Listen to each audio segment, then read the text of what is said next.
Subject కి ఒక teacher ఉంటారు, అన్ని సబ్జెక్టులు నన్ను చదవమంటారు. ఇంత చిన్న బుర్రలో అన్ని ఎలా నింపాలి?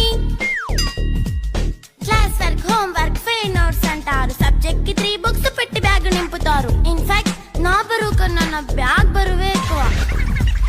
క్వశ్చన్లు, ఆన్సర్లు, సర్ప్రైజ్ టెస్టులు తమ్మి దాటుకొని మళ్ళీ స్కూల్ వ్యాన్ ఎక్కేసి అమ్మయ్య ఇక ఇంటికి వచ్చేసామనుకుంటే మార్క్స్ తక్కువ వస్తే చెయ్యాలి అసైన్మెంట్. రిపోర్ట్ కార్డ్ చూపిస్తే ఇంట్లో ఉన్న పనిష్మెంట్. హోమ్ వర్క్ చేయమంటూ మమ్మీ చంపుతుంటుంది. ట్యూషన్ టైం అయిందని డాడీ తరుముతుంటాడు. డాన్స్ క్లాస్ కి వెళ్ళమని తాతయ్య తిడతాడు. స్నాక్స్ తిని వెళ్ళమని నాన్నమ్మ ఆపుతుంది. ఇక అన్నీ అయిపోయాక కాసేపు టీవీ చూద్దామంటే మమ్మీ ఎంట్రీ ఇచ్చింది. బెడ్ ఎక్కమంది. చిన్న నాప్ తీసేలోపు తెల్లారిపోయింది.